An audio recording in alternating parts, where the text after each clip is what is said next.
नमस्कार, मैं अभिमन्यु कुमार।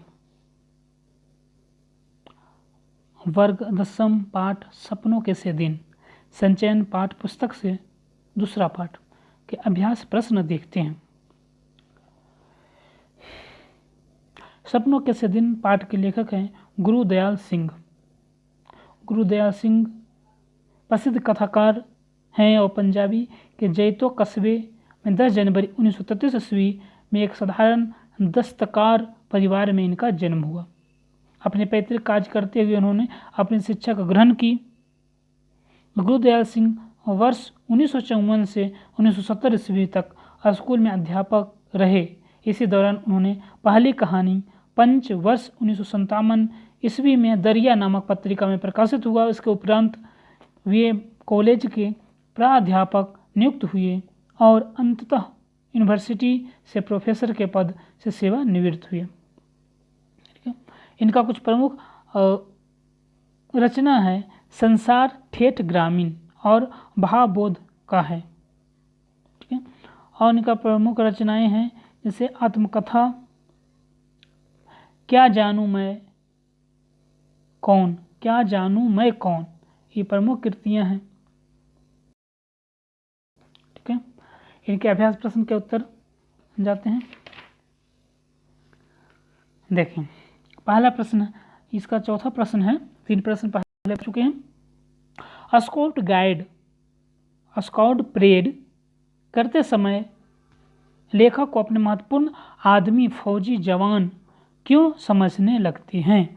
या सपनों के से दिन पाठ के लेखक को कब लगता है कि वह सभी फौज के मेडल एक फौजी है, और यह उन्हें क्यों लगता है? कारण सहित लिखिए, बताइए। स्काउट परेड में भाग लेने के लिए लेखक का बचपन में अपने दोस्तों के साथ शान से जाता है। उनके कपड़े धोबी द्वारा धुले होते हैं। साफ वर्दी, पॉलिश किए बूट तथा जुरोबों को पहनकर बच्चे स्वयं को फौजी जवान ही समझते थे। उनके साथ साथ लेखक को भी लगता कि वह भी एक फौजी है। विद्यालय में पीटी शिक्षक प्रीतमचंद द्वारा परेड कराते हुए लेफ्ट राइट की आवाज़ तथा सीटी की ध्वनि पर बूटों की एड़ियों और दाएं बाएं मोड़कर ठक ठक करते अकड़ कर चलते समय विद्यार्थी अपने को बिल्कुल फौजी जवान के रूप में बहुत महत्वपूर्ण व्यक्ति समझते। वर्दी तथा परेड के उत्साह ने उन्हें उसमें यह भाव जगाता था। यही कारण था कि स्काउट परेड के समय लेखक स्वयं को फौजी जवान समझने लगते थे। ठीक है, 5वां प्रश्न, हेडमास्टर शर्मा जी की पीटी साहब को क्यों मुअत्तर यानी निष्कासित कर दिया? यह प्रश्न 2012-11 में पूछा गया था। पीटी शिक्षक प्रीतमचंद अत्यधिक कठोर थे। बच्चों पर नियंत्रण रखने के लिए वे निराकुशलतापूर्ण व्यवहार का सहारा लेते थे। यानी बराबर तरीके से बच्चे को अपने नियंत्रण में रखने के लिए उससे पीटना और सजा देने में कठोर थे। शिक्षक प्रीतमचंद 4वीं कक्षा में फारसी पढ़ाते थे। एक दिन उन्होंने बच्चों को कोई कठिन शब्द रूप याद करके लाने के लिए कहा। किसी ने बच्चे या शब्द रूप याद नहीं किया। इतनी सी बात पर सारे लड़के को मुर्गा बनने की सजा दी। कई बच्चे गिर गए। मास्टर साहब एक संवेदनशील और कोमल हृदय के शिक्षक थे। उन्होंने बच्चों को इस तरह दंडित किया जाना अनुचित लगा। इसी कारण हेडमास्टर ने शिक्षा विभाग के निर्देशक डायरेक्टर को शिकायत लिख भेजी और प्रीतमचंद को मुअत्तर यानी निलंबित नौकरी से निकाल देना का अर्थ होता है मुअत्तर कर दिया, निलंबित कर दिया कुछ दिनों के लिए। 6ठा प्रश्न है,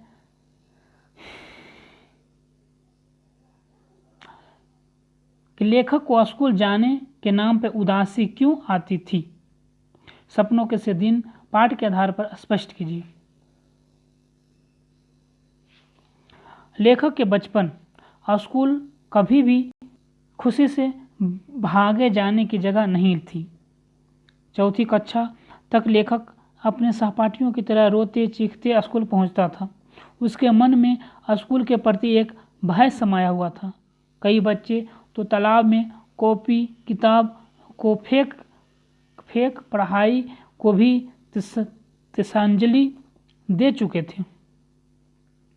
स्कूल के जीवन नीरस और कैदी के प्रतीत होता था। स्कूल के प्रति लेखक के मन में निराशा के भाव होते हुए भी धीरे धीरे स्कूल उसे भाने लगा। यह तब संभव हुआ जब स्काउटिंग के अभ्यास का एक मौका लेखक को मिला। नीली पीली झाड़ियों को हिलाते हुए परेड करना उसे अच्छा लगता था। धोबी से धूली वर्दी, पॉलिश किए जूते तथा जुराबों पहनकर फौजी जवान की तरह महत्वपूर्ण आदमी बनने की लालसा ने स्कूल के प्रति उसके भाव को बदल दिया। लेखक के परेड में भाग लेना अच्छा लगने लगा और इसी कारण स्कूल के प्रति उसका आकर्षण बढ़ गया। अब देखते हैं 7वां प्रश्न।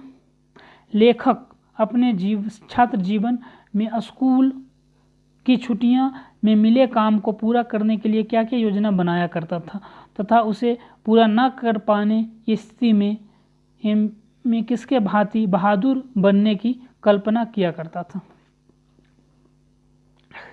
लेखक अपने छात्र जीवन में स्कूल के छुट्टियों में मज़ा यूं ही जाने देना नहीं चाहता था, लेकिन छुट्टियों में मिले काम को पूरा करना भी मजबूरी था। यहाँ छुट्टियों का काम पूरा किए बगैर स्कूल जाता तो शिक्षकों द्वारा पिटाई होने का भय था। इसी कारण उन कामों को पूरा करने की योजना बनाना जरूरी हो जाता। लेकिन हिसाब किताब लगाता कि गणित के शिक्षक ने 200 से कम सवाल हल करने के लिए दिए हैं। 10 सवाल रोज निकालने पर 20 दिनों में कार्य पूरा हो सकेगा। ऐसा वह तब सोचना शुरू करता जब छुट्टियां होने के 1 महीने शेष बचता था। अगले 10 दिन खेल कूद में बीत जाता, फिर पिटाई के भय और बढ़ जाता। पिटाई के भय को दूर करने के लिए 10 के बजाय 15 सवाल रोज निकालने की योजना बनाता। ऐसी योजना बनाने के बाद छुट्टी कम लगने लगती और समय तेजी से व्यतीत हो जाता।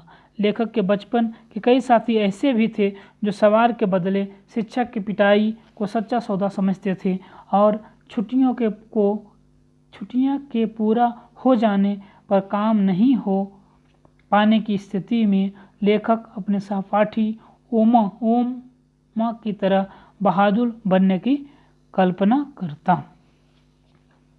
8वां प्रश्न है, पाठ के वर्णित घटनाओं के आधार पर पीटी के चारित्रिक विशेषता पर प्रकाश डालिए। यह प्रश्न 2014-2011 में पूछा गया है।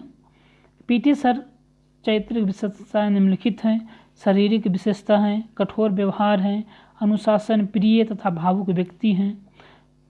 देखते हैं शारीरिक विशेषता। पीटी सर का नाम प्रीतम चंद था। उनका कद ठिगना, शरीर गठीला, चेहरे पर दाग थे और आंखें बाज की तरह चमकीली थी।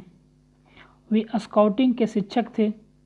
इस कारण वे लड़कों को सबसे अधिकतर खाकी ड्रेस में होते थे। उनके पैर में मोटे बूट होते थे जिससे ठक ठक की आवाज़ बच्चों को कोमल हृदय को स्वाभाविक रूप से भय पैदा कर देती थी। कठोर व्यवहार। पीटी सर बच्चों के प्रति कठोर व्यवहार होता था। वे बच्चों को नियंत्रण में रखने के लिए सख्त सजाएं देने से भी नहीं हिचकते थे। वे चमड़ी उधेड़ने तथा खाल खींचने जैसे जुमलों को अक्सर प्रयोग करते थे। सजा देने के वक्त वे क्रूरता की हद तक पार कर जाते थे। प्रीतम चंद की कठोरता ही उनको निलंबन मुअत्तल का कारण बन गई। अनुशासन प्रिय और भावुक व्यक्ति। प्रीतम चंद अनुशासन प्रिय शिक्षक थे। परेड में गलती नहीं करने वाले विद्यार्थियों को शाबाशी देना कभी नहीं भूलते थे। वे ऊपर से कठोर किंतु अंदर से भावुक थे।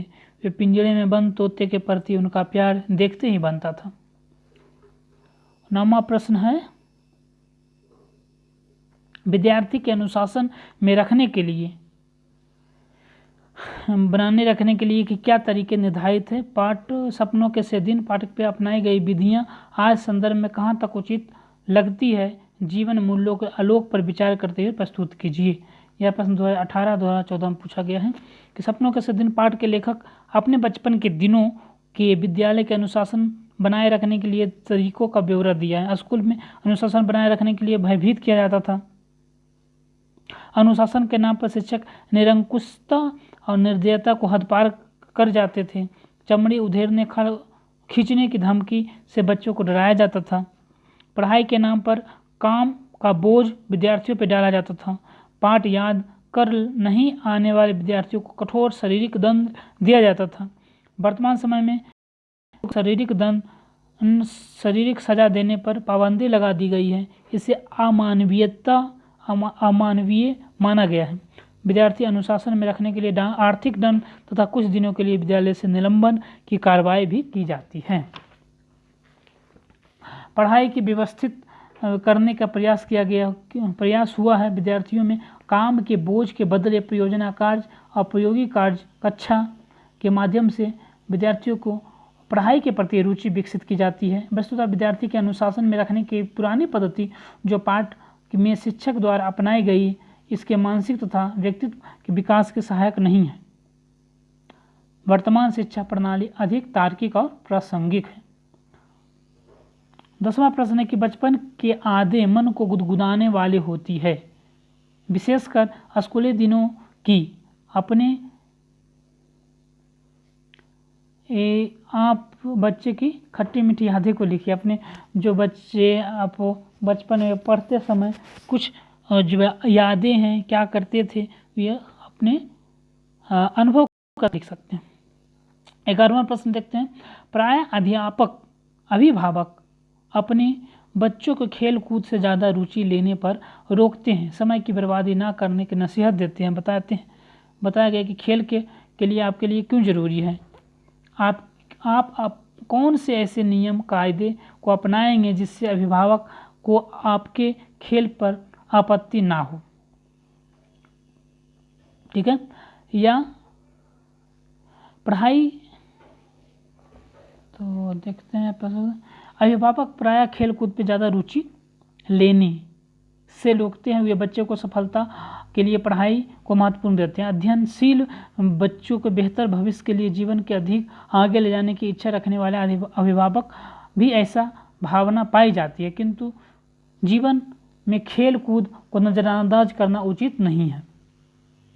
खेल कूद बच्चे को सर्वांगीण विकास के लिए आवश्यक है। इसके व्यक्तित्व का निर्माण होता है, सहयोग की भावना को नया आयाम मिलता है और उनके अंदर बेहतर गुणों का समावेश होता है। इससे परस्पर सहयोग, सहनशील तथा नेतृत्व के गुणों का भी विकास संभव होता है।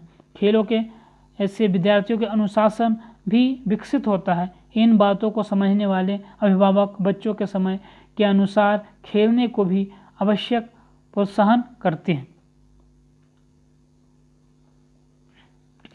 आपके द्वारा खेलते समय इन बातों पर ध्यान रखा जाना चाहिए कि पढ़ाई व खेल में दिए जाने वाले समय में संतुलन बना रहे।